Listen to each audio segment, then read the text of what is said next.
ہاں جی، منٹو اور منٹو کے ساتھ کالی شلوار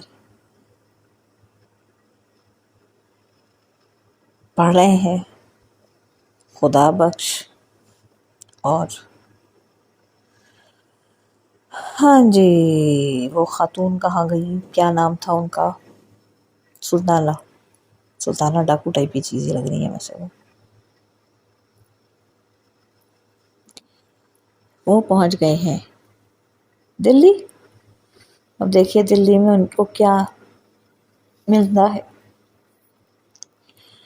ایک ہی قسم کے نئے مکانوں کی لمبی قطار سڑک کے ساتھ ساتھ چلی گئی تھی۔ میونسپلٹی کمیٹی نے شہر کا یہ حصہ خاص قصبیوں کے لیے مقرر کر دیا تھا تاکہ شہر میں وہ جگہ جگہ اپنے اڈے نہ بنائیں۔ نیچے دکانیں تھیں اور اوپر 2 منزلہ رہائشی فلیٹ۔ کیونکہ سب عمارتیں ایک ہی ڈیزائن کی تھیں، اس لیے شروع میں سلطانہ کو اپنا فلیٹ تلاش کرنے میں بہت دقت محسوس ہوتی تھی۔ پر جب لانڈری والے نے اپنا بورڈ گھر کی پیشانی پہ لگا لیا تو اس کو ایک نشانی مل گئی، یہاں میلے کپڑوں کی دھلائی کی جاتی ہے۔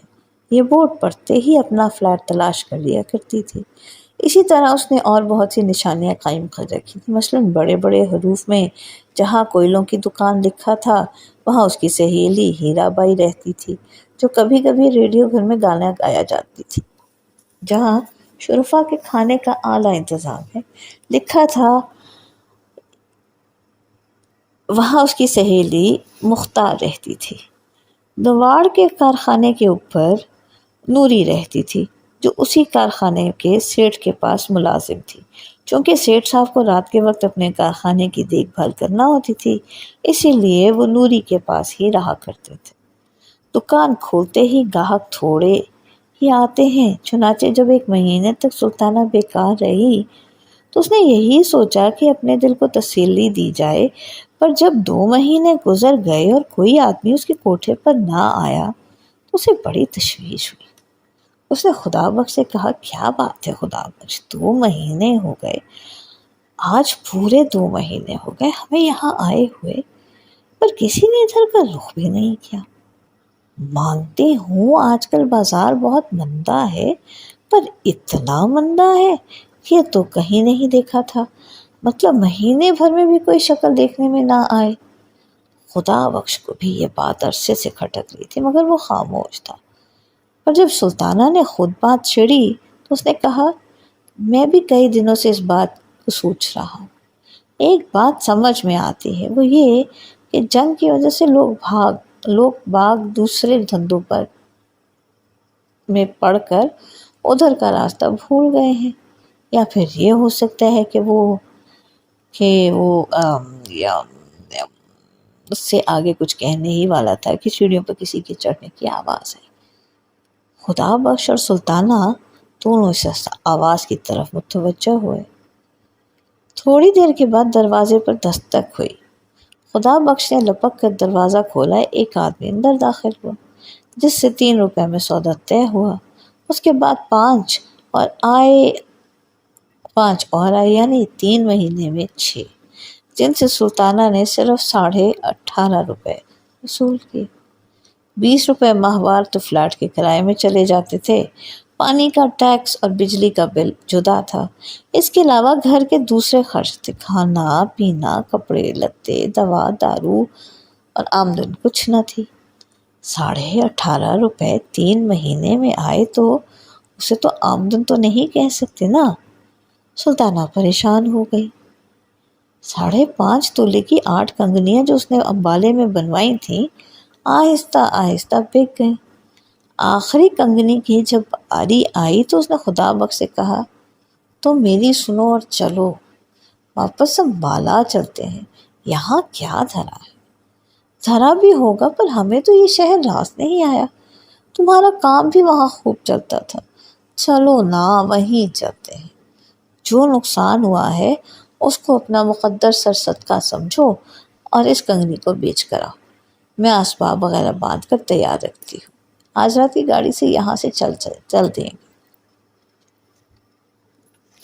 خدا بخش نے کنگنی سلطانہ کے ہاتھ سے لے لی اور کہا، نہیں جانے من، امبالہ اب نہیں جائیں گے، یہاں رہ کر دلی میں کمائیں گے۔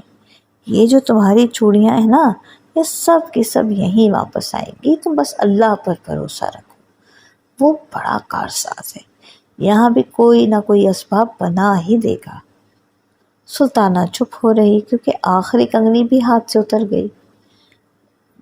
بچے ہاتھ دیکھ کر اس کو بہت دکھ ہوتا تھا، پر کیا کرتی، پیٹ بھر پی تو آخری کسی ہیلے سے بھرنا تھا۔ جب 5 مہینے گزر گئے اور آمدن خرچ کے مقابلے میں چوتھائی سے بھی کچھ کم رہی تو سلطانہ کی پریشانی اور زیادہ بڑھ گئی۔ خدا بخش بھی اب سارا دن گھر سے غائب رہنے لگا تھا۔ سلطانہ کو اس کا بھی دکھ تھا۔ اس میں کوئی شک نہیں کہ پڑوس میں اس کے 2-3 ملنے والیاں موجود تھیں جن کے ساتھ وہ اپنا وقت کاٹ سکتی تھی، پر ہر روز ان کے یہاں جانا اور گھنٹوں بیٹھے رہنا اس کو کچھ بہت اچھا نہ لگتا تھا۔ چنانچہ آہستہ آہستہ اس نے ان سہیلیوں سے ملنا جلنا بالکل ترک کر دیا۔ سارا دن وہ اپنے سنسان مکان میں بیٹھی رہتی، کبھی چھالیاں کاٹتی رہتی، کبھی اپنے پرانے اور پھٹے ہوئے کپڑوں کو سیتے رہتی، اور کبھی باہر بالکنی میں آ کر جنگلے کے ساتھ کھڑی ہو جاتی اور سامنے ریلوے شیڈ میں ساکت اور منجمد انجنوں کی طرح گھنٹوں بے مطلب کھڑی رہتی۔ سڑک کی دوسری طرف مال گودام تھا جو اس کونے سے اس کونے تک پھیلا ہوا تھا۔ داہنے ہاتھ کو لوہے کی چھت کے نیچے بڑی بڑی گاڑھیں پڑی رہتی تھی اور ہر قسم کے مال اسباب کے ڈھیر لگے رہتے تھے۔ بائیں ہاتھ کو کھلا میدان تھا جس میں بے شمار ریل کی پٹریاں بچھی ہوتی تھی۔ دھوپ میں لوہے کی یہ پٹریاں چمکتیں تو سلطانہ اپنے ہاتھوں کی طرف دیکھتی جن پر نیلی نیلی رگیں بالکل ان پٹریوں کی طرح ابھری رہتی تھیں۔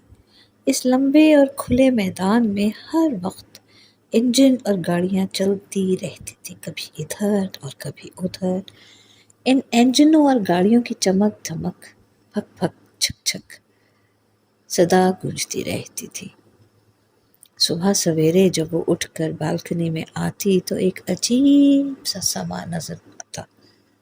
دھندلکے میں انجنوں کے منہ سے گاڑھا گاڑھا دھواں نکلتا تھا اور گدلے آسمان کی جانب موٹے اور بھاری آدمیوں کی طرح دکھائی دیتا تھا۔ بھاپ کے بڑے بڑے بادل بھی ایک شور کے ساتھ پٹریوں سے اٹھتے تھے اور آنکھ جھپکنے کی دیر میں ہوا کے اندر گھل مل جاتے تھے۔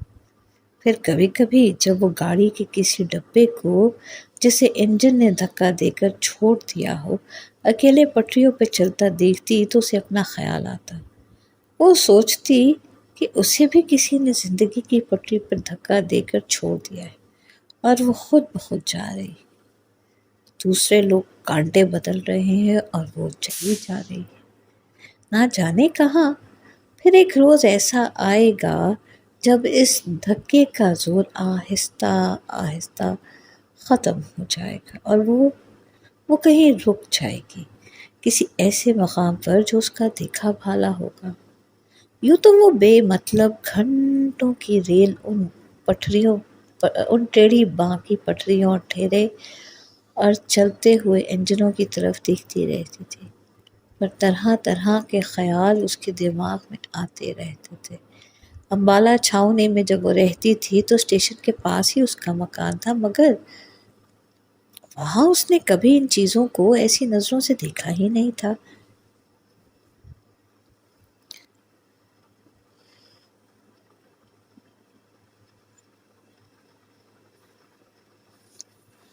اب بھی تو کبھی کبھی اس کے دماغ میں یہ خیال آنا آتا تھا کہ جو سامنے ریل کی پٹریوں کا جال سا بچھا ہے اور جگہ جگہ سے بھاپ دھواں اٹھ رہا ہے، ایک بہت بڑا چکلا ہے۔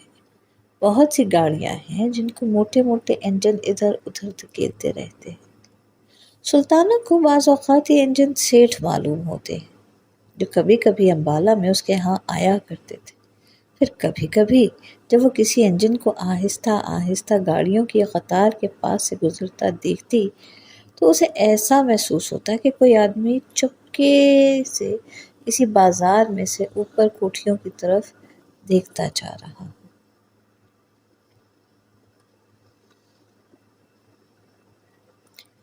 آگے سلطانہ پہ کیا بیتی اور خدا بخش نے کیا کیا، یہ اگلی قسط میں.